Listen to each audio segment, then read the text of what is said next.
오늘은 요한복음 19장 1절에서 16절 본문의 말씀을 통해 역설적인 하나님의 섭리, 역설적인 하나님의 섭리라는 제목의 말씀으로 함께 나눌 때 추수감사절을 맞이하여 모순으로 가득한 세상에서 하나님의 은혜를 풍성히 수확하시는 모든 성도님 되시길 주님의 이름으로 축복합니다.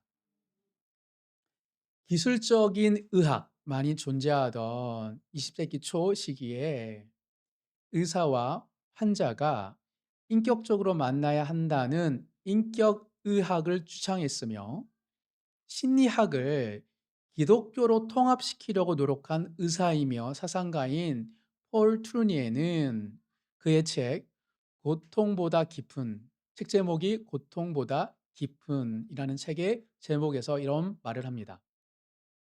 인간의 모든 상실과 고통은 창조성을 캐내기 위한 특별한 기회이다. 그가 의사로서 많은 사람들을 만나고 그들에게 인격적으로 그들의 내면을 심리학도 생기기 전에 정신과라는 것도 생기기 전에 만나면서 그들의 심리를 그들의 내면의 아픔을 복음 안에서 해결하려고 노력하다 보니 모든 상실과 고통은 기회임을 깨달았습니다. 그러면서 그는 또 이렇게 얘기합니다. 고통에 대한 지나친 비하뿐 아니라 지나친 미화도 잘못된 생각이라고. 고통을 지나치게 비하하거나 또 지나치게 미화하는 것은 잘못된 생각이라고 말을 합니다. 제가 그의 말을 읽어드리겠습니다. 번창하는 이 물질주의 세상은 건강과 부와 성공을 지켜 세우며 고통과 상실의 가치를 무시했다. 세상이. 반면에 종교계는 고통과 상실의 미덕을 일깨우다가 지나치게 비약해서 큰 위험에 빠질 위험에 놓여 있다. 세상은 고통과 상실을 무가치하다고 여기고 또 교회는 고통과 상실을 너무 축켜 세우다 보니까 둘 다 위험에 빠졌다는 거예요. 어릴 때는 성과 악이 뚜렷이 구별되는 것처럼 보인다. 부모와 교사들은 어린아이들에게 이 점을 인식시키고자 최선을 다한다. 전설과 동화는 용감한 사람들과 악의 화신 같은 인물을 어김없이 대치시킨다. 그러나 결국에는 이런 환상은 깨지고 우리는 악이 우리 도처에 도사리고 있다는 것을 발견하게 된다. 예수님은 알곡과 가라지 비유에서 이 둘이 섞여 있음을 상기시키시며 추수할 때까지, 하나님이 추수할 때까지 이 둘은 분리시키는 것이 불가능하다고 말씀하셨다. 하지만 성과 악 사이에는 그 어떤 혼동도 있을 수 없다. 알곡은 하나님이 뿌린 것이고 가라지는 원수의 소행이다. 혼합은 있을 수 있으나 혼동은 있을 수 없다. 선은 선에서 나오고 악은 악을 낳는다. 악이 선의 원인이 될 수 없다.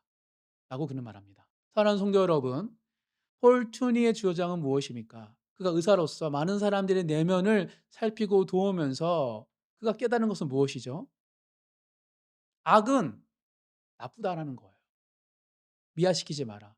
고통은. 고통은 나쁘다는 거예요. 고통은 악의 결과물이다. 그렇기에 고통을, 상실을 미화시켜서는 안 된다. 하지만 인간이 더 건강해지고 아름다워지고 선해지고 창조력 있게 창조성을 가지고 살기 위해서는 뭐가 꼭 필요하다? 고통이 필요하다. 고통 없이는 상상할 수 없다. 따라서 고통에 대해서 명확한 분별력을 가져야 된다. 한마디로 고통은 악하지만 선을 이룰 수 있는 기회라고 그는 이야기합니다. 폴트니에만의 말이 아니죠. 시편 119편 71절에 시편 기자는 이렇게 이야기합니다. 고난 당한 것이 내게 유익이라 이로 말미암아 내가 주의 율례들을 배우게 되었나이다. 고난이 주의 뜻이 아닙니다. 고난은 악이에요. 그런데 고난을 통하여서 내가 하나님을 알 수 있는 기회를 얻었다라고 시편 기자는 이야기하고 있습니다. 그래서 우리가 믿음으로 살다 보면 이런 질문들이 수시로 생깁니다. 과연 불의한 세상에서 선할 수 있을까? 어떻게 내가 선할 수 있지? 내 주위엔 다 선하지 않는 사람들인데 어떻게 내가 예수님을 닮을 수 있을까? 고통과 상실이 가득한 세상에서 선을 향한 창조적 기회를 어떻게 발견할 수 있을까? 누군가에는 고난과 상실이 찾아갈 절망인데 왜 믿음의 사람들에게는 상실과 고난과 고통이 하나님을 더 알 수 있는 기회가 될 수 있을까? 어떻게 해야지 내가 그 기회를 찾을 수 있지? 라는 질문이 생기기 마련입니다. 오늘 본문에서 발견한 불의한 세상 가운데 역사하시는 역설적인 하나님의 섭리를 통해 고통과 상실 속에서 영적 혼란을 겪지 않으시는 모든 성도님 되시길 주님 이름으로 축복합니다. 오늘 본문은 예수님께서 빌라도 총독에게 모진 고문을 당하시다가 결국에는 사형을 선고당하는 장면이 기록되어 있습니다. 역설적이게도 그 수많은 사람들 중에 딱 한 사람, 예수님만이 고통을 당하십니다. 강도들도 고통을 당하지 않습니다. 유일하게 죄가 없으신 예수만이 홀로 고통당하시고 사형을 선고당하시는 이 내용과 장면은 모순덩어리입니다. 거기 있는 사람 모두가 죄인인데 죄가 없는 예수님만이 고통을 당하시기 때문이죠. 이게 바로 불의한 세상이 불의한 자들이 만든 세상의 민낯입니다. 정의롭고 착한 사람은 당하고 악한 사람과 권력자들은 누리는 것.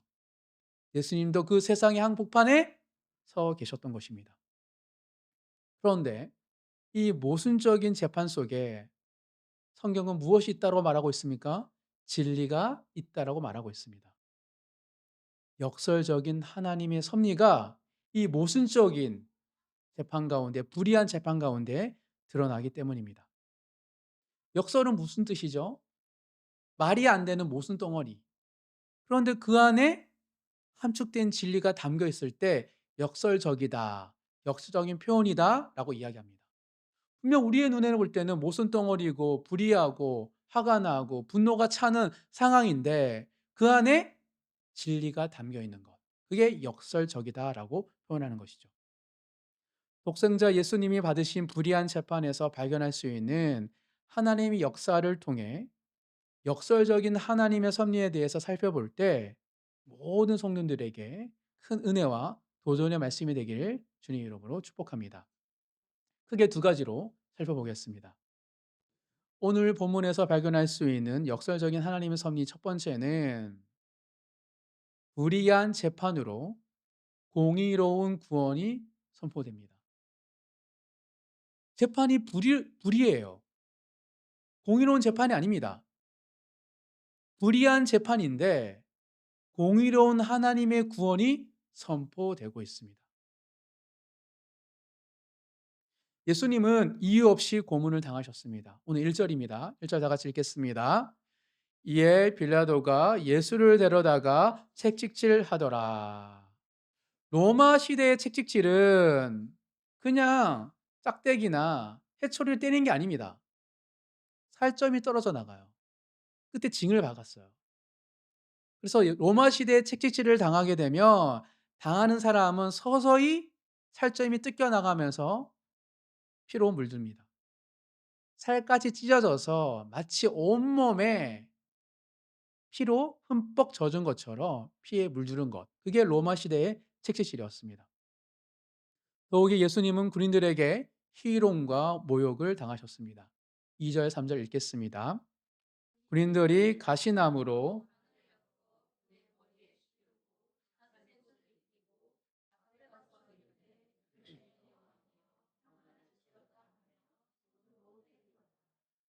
채찍질을 당하신 예수님의 몸에 지금 자색옷, 부유한 자, 왕들이 입는 자색 옷을 예수님은 입으셨고 예수님의 머리에는 가시 면류관이 쓰여 있습니다. 우리가 상상해 보면 예수님 모습 어떻습니까? 머리 끝에서부터 발끝까지 붉게 물들어 있습니다. 가시 면류관 때문에 머리에서 피가 흐르고 채찍질 당해서 온몸이 살이 찢어져서 피가 흐르고 그런 피가 발끝까지 흐르는 것. 그게 예수님의 모습입니다. 4절, 5절, 6절 읽겠습니다. 빌라도가 다시 밖에 나가 말하되 보라 이 사람을 데리고 너에게 나오니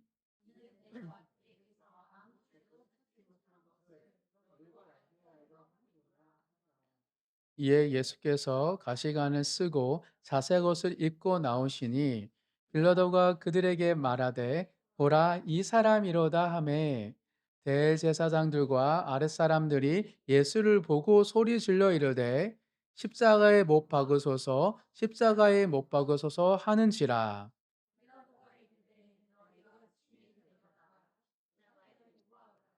나는 그에게서 죄를 찾지 못하였노라.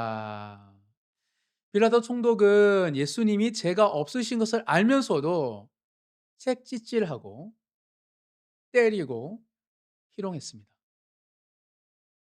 단지 유대인 지도자들에게 빌라도의 성의를 보여주려고 더불어 내가 얼마나 무서운지를 보여주는 저기를 드러내려고 그는 예수님을 때리고 왕의 코스프레로 해서 유대인들 앞에 내보냈습니다.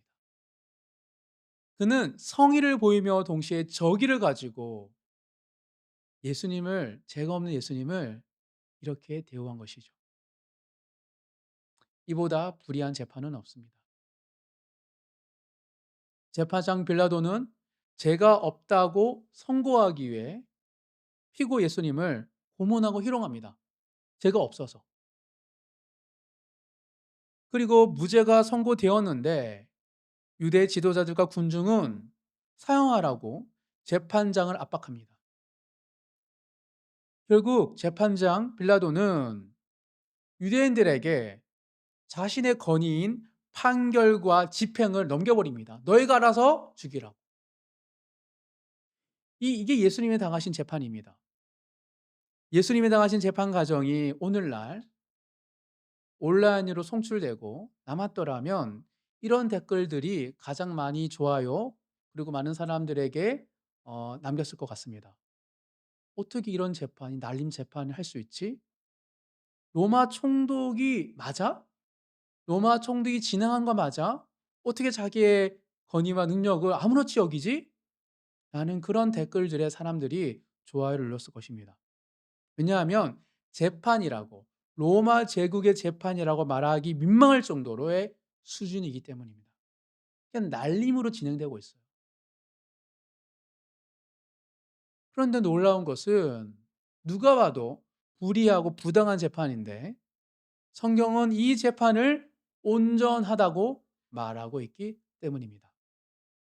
인간 사회의 관점으로 볼 때는 불의한 재판이지고 부당한 재판이고 성립될 수 없는 재판이지만 하나님 나라의 관점으로 본다면 너무나 완전하고 공의로운 재판이기 때문입니다.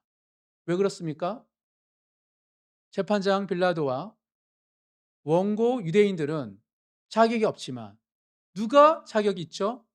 피고인 예수님만이 자격이 있기 때문입니다. 하나님의 재판 앞에 예수님은 온전한 피고인으로 계셨기 때문입니다. 흠이 없으신 어린 양으로 하나님의 재판 가운데 서 계셨습니다. 지금 예수님은 로마 제국의 재판과 대제사장의 재판을 받으셨지만 단 한 번도 피고인으로 말하지 않으셨습니다. 오직 하늘 권세인 하나님의 재판에 피고인으로 서 계셨기 때문입니다. 그 증거가 예수님이 쓰신 가시 면류관에 있습니다. 성경에서 말하는 가시는 어떤 의미가 있습니까? 성경에서 말하는 가시는 죄의 결과입니다. 그래서 우리 안에 우리의 마음에 가시가 있는 것입니다. 또한 우리가 겪게 되는 세상 속에 가시가 있는 것이죠. 구약에서도 신약에서도 지속적으로 이 가시에 대해서 이야기하고 있습니다. 딱 두 군데만 찾아보겠습니다. 창세기 3장 18 절. 창세기 3장 18 절.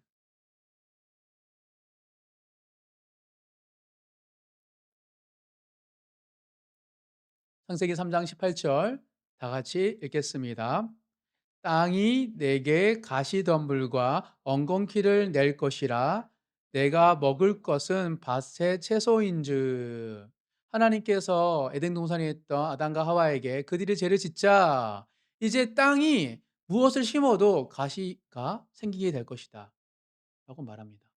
옛날에는 심지 않아도 열매 맺었는데 이제는 심고 가꾸어도 온전한 열매가 생기는 것이 아니라 가시덤불이 생기게 된다라고 말하죠. 이게 죄의 결과입니다. 그래서 예수님께서 마태복음에 이렇게 이야기합니다. 마태복음 7장 17절 16절 찾겠습니다. 마태복음 7장 16절. 마태복음 7장 16절 다 같이 읽겠습니다. 그들의 열매로 그들을 알지니 가시나무에서 포도를 또는 엉겅퀴에서 무화과를 따겠느냐. 우리 안에 죄로 가득한 사람들은 가시나무 같고 엉겅퀴 같아서 포도와 무화과를 맺을 수 없다라고 예수님 말하고 계십니다. 근데 모든 사람이 죄인이죠. 그래서 우리의 삶 속에 온전한 열매가 맺혀지지 않는 겁니다. 즉 죄가 없으신 예수님이 가시면류관을 쓰신 것은 우리 모두의 죄를 짊어지신 것입니다. 왕으로서. 예수님은 가시면류관을 쓰기 위하여 천국의 면류관을 내려놓고 인간의 몸으로 이 땅에 오셨습니다.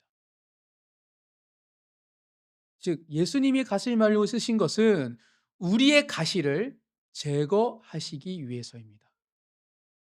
이사야서 찾아보겠습니다. 이사야 53장입니다.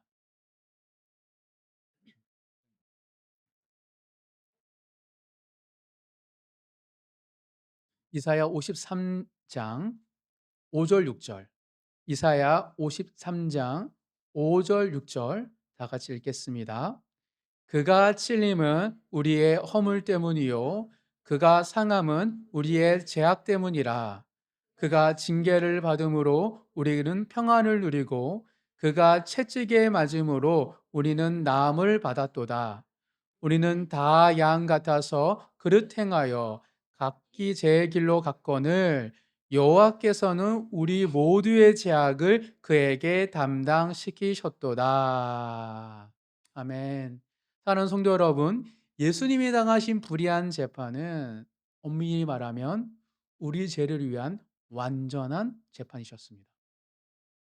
예수님이 우리를 위하여 완전한 어린 양이 되기 위하여 채찍을 맞으셨고 가시에 찔리셨기에 우리의 가시는 나음을 얻고 우리가 구원을 받은 것입니다. 이게 바로 하나님의 역사였습니다. 역설적인 하나님께서는 세상의 불의한 재판을 통해서도 하나님의 완전한 구원을 이루시는 분이기 때문입니다. 우리 눈에 볼 때 여전히 불의한 세상처럼 보이고 불의가 끊어지지 않는 것처럼 보이지만 바로 그 불의한 세상 한복판에 하나님의 승리, 하나님의 완전한 구원이 여전히 이루어지고 있음을 믿고 그것을 바라보시는 모든 성도님 되시길 주님의 이름으로 축복합니다. 이게 바로 역설적인 하나님의 섭리 첫 번째 모습입니다. 이어서 오늘 본문에서 발견할 수 있는 역설적인 하나님의 섭리 두 번째는 불완전한 권위로 온전한 유월절이 성취됩니다. 권한과 권위가 불완전해요. 그런데 유월절이 완전해지고 있습니다. 예수님이 받으신 재판을 통해 알 수 있는 사실은 빌라도 총독의 권한과 권위는 불완전하다는 사실입니다. 세상에 있는 정치인과 권력자들, 독재자들도 엄밀히 불완전해요. 그 순간 완전해 보이지만 그들은 여전히 불안하고 있습니다. 예수님의 재판에서 생각과 결정을 번복하는 사람은 한 명밖에 없어요. 최고 권력자 빌라도 총독입니다. 예수님을 고발한 유대 지도자들도 한결같고 예수님도 한결같아요. 그런데 최고 권력자라고 말하는 빌라도만이 왔다 갔다 갈팡질팡하고 있습니다. 오늘 본문 요한복음 19장 7절, 8절, 9절, 10절 네 절을 한번 쭉 읽어보도록 하겠습니다. 유대인들이 대답하되 우리에게 법이 있으니 그 법대로 하면 그가 당연히 죽을 것은 그가 자기를 하나님의 아들이라 함이니이다. 빌라도가 이 말을 듣고 더욱 두려워하여 다시 관정에 들어가서 예수께 말하되 너는 어디로부터냐 하되 예수께서 대답하여 주지 아니하시는지라. 빌라도가 이르되 내게 말하지 아니하느냐 내가 너를 놓을 권한도 있고 십자가에 못 박을 권한도 있는 줄 알지 못하느냐. 빌라도는 개인적으로 지금 매우 껄끄러워하고 있습니다. 예수님의 재판을 관여하고 싶지 않아요. 그래서 원고인 유대인 지도자들에게 재판을 넘기기도 합니다. 너희가 재판에 사내등 공개하잖아. 엄밀히 말해서 너희가 내 몰래 유대인들을 돌로 쳐 죽인 거 나 알고 있어. 죽이면 되잖아. 떠넘기고 있고 또 피고 예수님께 결정을 미루고 있습니다. 그들이 안 가져가니까 유대인들이 이제는 예수님께 와가지고 다시 물어보면서 자신의 결정을 예수님께 미루고 있어요. 그래서 예수님께 말하지 않는 겁니다. 왜 빌라도 총독은 가장 권력자이고 재판하는 사람인 빌라도는 흔들리는 것일까요? 모든 인간은 하나님의 창조물이기에 예수를 믿든 믿지 않든 구원을 받든 받지 않든 하나님의 형상이 그에 담겨 있어서 영적 직관이 있습니다. 그는 로마 정치에서 살아남은 정치 구단입니다. 그래서 뭔가 느꼈어요. 위험함을.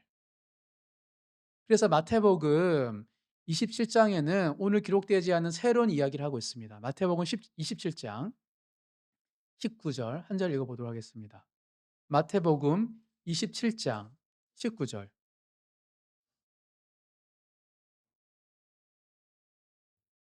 마태복음 27장 19절 다 같이 읽겠습니다. 총독이 재판석에 앉았을 때에 그의 아내가 사람을 보내어 이르되 저 옳은 사람에게 아무 상관도 하지 마옵소서. 오늘 꿈에 내가 그 사람으로 인하여 애를 많이 태웠나이다 하더라. 빌라도도 영적 직관으로 뭔가 찜찜해서 피하고 싶었는데 아내도 지난밤 꿈속에 너무 힘들었다고 절대 그 재판에 관여하지 말라는 얘기를 들었습니다. 영적 경각심이 그에게 생긴 거예요. 그는 정치 구단입니다. 살아남았어요. 살아남기 위해서는 내가 자칫 여기에 줄타기했다가 한꺼번에 반역으로 몰릴 수 있다라는 그런 역학구도 속에 그는 예민하고 섬세한 감각으로 살아남았던 사람입니다. 내가 모르는 일들이 일어나는구나. 그래서 두려워했던 거예요. 생존 본능입니다. 그런 마음이 있는데 갑자기 유대인 지도자들이 예수에 대해서 자칭 하나님의 아들이라 말한 예수야라고 얘기하는 순간 두려움이 사로잡힙니다. 하나님의 아들? 로마 제국 시대에는 다신론을 믿었습니다. 하나님의 아들이라고? 실제 내가 만나고 대해하 보니까 특별한 사람처럼 보였는데 겁이 난 거예요. 예수님을 다시 불러서 단둘이 예수님께 너의 정치는 뭐라? 라고 물어본 것이죠. 예수님 대답이 없자 예수님께 윽박질입니다. 두려우니까 두려움을 감추려고. 내가 너를 살릴 수도 있고 죽일 수 있는 거 몰라? 근데 예수님께 허세를 부리면서 자신의 두려움을 감추고 자기 스스로도 속이고 있습니다. 자기 스스로를 속이는 말을 듣자 예수님께서 이렇게 말씀하십니다. 11절 읽겠습니다. 오늘 본문 요한복음 19장 11절 다 같이 읽겠습니다. 예수께서 대답하시되 위에서 주지 아니하셨더라면 나를 해할 권한이 없었으리니 그러므로 나를 내게 넘겨준 자의 죄는 더 크다 하시니라. 빌라도의 마음을 정확히 읽으셨던 주님께서는 너에게 권한이 없어. 하나님의 재판이 이루어지는 거야. 너가 나를 살리는 거 알아. 너도 죄인이지만 너에게 넘긴 유대인들이 더 큰 죄야. 라는 말을 하시자 빌라도는 더욱 예수님을 놓으려고 합니다. 애써요. 예수님을 풀어주려고. 하지만 빌라도의 자칭, 타칭, 최고 권력자라고 말하는 로마 제국의 총독의 아킬레스건이 무엇인지 알았던 유대인 지도자들 무리는 흔들리는 빌라도에게 정확한 타이밍에 그의 아킬레스건을 건드립니다. 12절부터 16절까지 쭉 읽겠습니다. 이러함으로 빌라도가 예수를 놓으려고 힘썼으나 유대인들이 소리질러 이르되 이 사람을 놓으면 가이사의 충신이 아니니이다.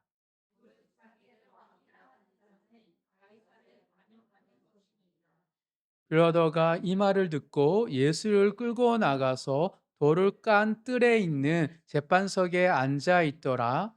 이날은 유월절의 준비일이요 때는 제6시라. 빌라도가 유대인들에게 이르되 보라 너희 왕이로다. 그들이 소리 지르되 없이하소서 없이하소서. 그를 십자가에 못 박게 하소서. 빌라도가 이르되 내가 너희 왕을 십자가에 못 박으랴. 대제사장들이 대답하되 가이사 외에는 우리에게 왕이 없나이다 하니 이에 예수를 십자가에 못 박도록 그들에게 넘겨주니라. 빌라도의 아킬레스건은 반역에 대한 사람들의 소문이었습니다. 결국 빌라도는 자신의 불완전한 권한으로 자신이 원하지 않았던 결정 예수님의 사형 선고를 내리게 되었습니다. 이 과정에서 놀라운 것은 로마인 빌라도는 예수님을 유대인의 왕이라고 믿고 있고 유대인들은 예수님을 이 아닌 가이사를 자신들의 유일한 왕이라고 말하고 있습니다. 여기가 바로 놀라운 역설입니다. 가이사의 충신은 예수님을 유대인의 왕이라고 얘기하고 있고 하나님이 사랑했던 유대인의 백성들은 가이사가 우리의 왕이라고 말하고 있는 이 역설적인 모순과 제약으로 뒤틀어 있는 이 세상 한복판에 하나님의 놀라운 역사가 이루어지고 있습니다. 불완전한 권위의 행사로 하나님의 완전한 유월절이 성취되었기 때문입니다. 유월절이 바로 이 순간 이루어졌습니다. 유월절은 무슨 뜻입니까? 이스라엘 백성들이 출애굽하는 과정에서 마지막 10번째 재앙인 장자의 죽음이 있었는데 어린 양의 피를 문설주에 바른 그 집은 패스오버 죽음의 재앙이 넘어간다라고 유월 넘어간다. 하나님의 심판이 그게 유월절입니다. 유월절의 뜻을 끊임없이 지켰던 이유는 과거의 사건이 아니라 앞으로 올 미래의 사건을 준비했던 거예요. 어린 양의 피가 아니면 우리는 모두 죽는다. 어린 양의 피가 있어야 된다. 바로 이 유대인들은 가이사가 왕이라 그러고 빌라도 총독은 예수님이 왕이라고 얘기하는 이 역설적인 사건 속에서 어린 양이신 예수님이 죽음으로 말미암아 수천 년 동안 기다렸던 유월절이 성취되었기 때문입니다. 예수님은 친히 가시 면류관을 쓰시고 유월절의 어린 양이 되기 위하여 이 땅에 오셨습니다. 그래서 불완전한 권한을 가지고 있던 빌라도가 예수님께 내가 너를 살릴 수도 있고 죽일 수도 권한이 있지 않냐고 말을 할 때 하늘에서 주신 권한이 없다면 너가 그렇게 할 수 없다라고 말하고 있는 것입니다.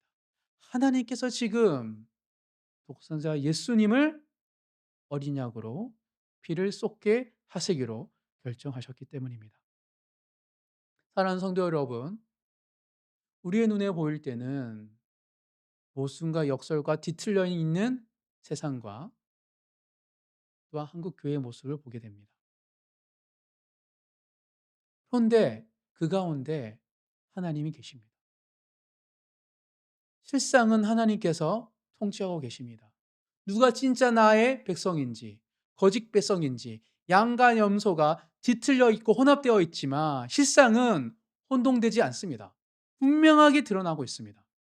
이게 바로 하나님이 행하시는 역설적인 하나님의 섭리이기 때문입니다. 스스로가 말하게 합니다. 우리의 왕은 가이사이라고. 그 가운데 하나님은 역사하셨던 것입니다. 역전의 명수일 뿐만 아니라 역설적인 하나님은 여전히 뒤틀려진 세상 속에 하나님 믿는 백성들을 살리시고 그들을 구원하시며 그들을 하나님의 나라로 들어오게 하고 계심을 믿으시는 모든 성도님 되시길 주님으로 축복합니다.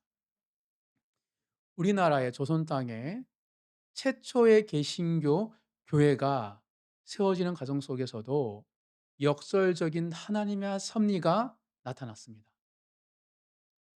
로버트 토마스 선교사는 한국 땅에 발을 디딘 최초의 개신교 선교사입니다.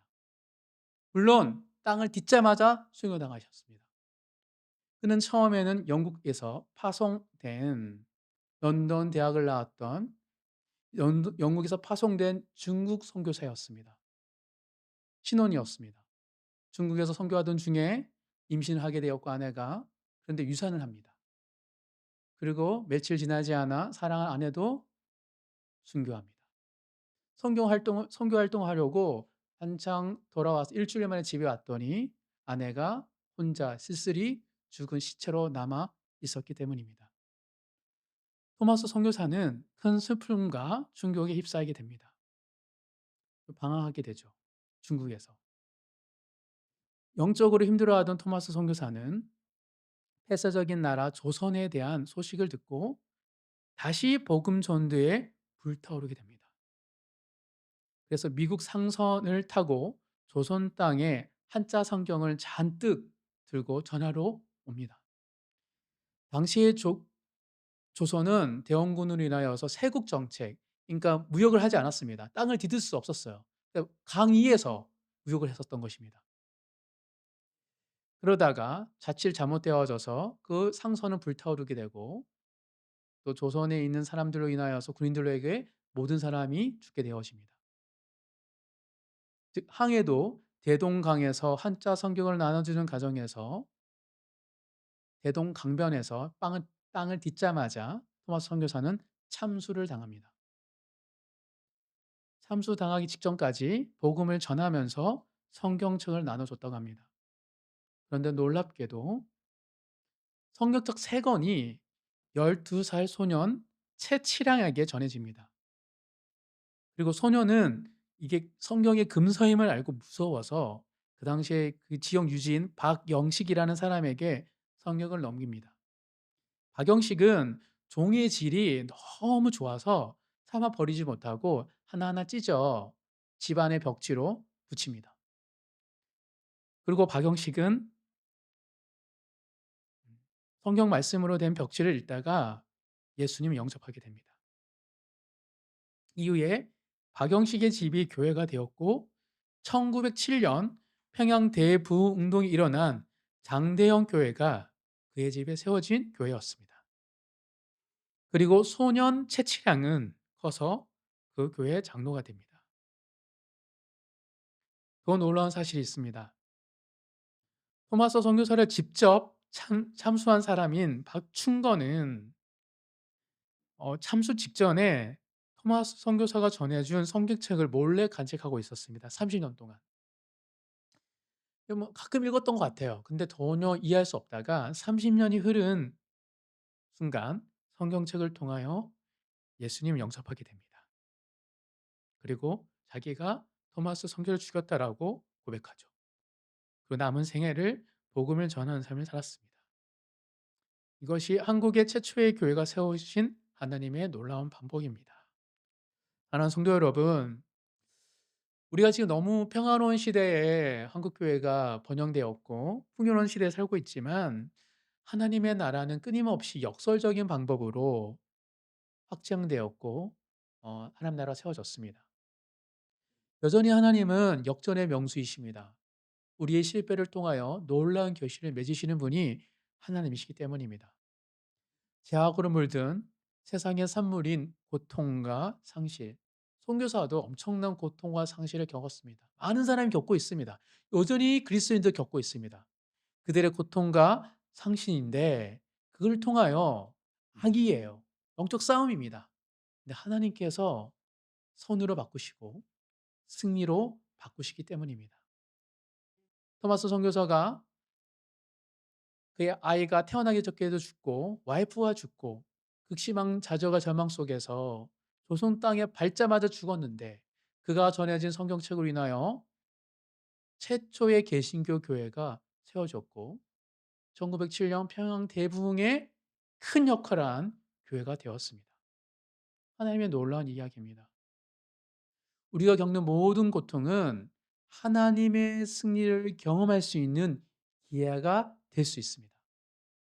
기회가 될 수 있습니다. 부당한 것도 불의한 것도 악한 것도 하나님의 손에 달리면 손으로 바꿀 수 있다는 사실을 굳게 믿고 추수감사주를 맞이하여서 나에게 주셨던 하나님의 상실과 고통조차도 하나님이 더 알아갈 수 있는 기회로 삼으시는 모든 성도님 되시길 주의 이름으로 축복합니다. 말씀을 정리하겠습니다. 추수감사절을 맞이하여 하나님의 은혜, 하나님 주신 은혜에 대해서 감사하시고 고백하시는 모든 성도님 되시기를 간절히 소망합니다. 또한 역설적인 하나님 섭리에 대해서 깊이 묵상하시는 시간이 되기를 간절히 소망합니다.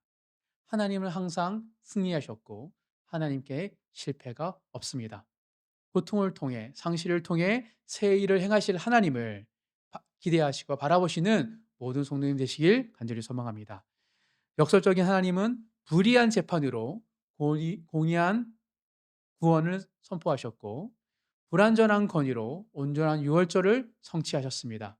우리의 약함이 하나님의 강함이심을 굳게 믿고 불의하고 부당한 일들 속에서 하나님 나라의 통치와 하나님의 은혜를 깊이 경험하시는 모든 성도님 되시길 주님 이름으로 축복합니다.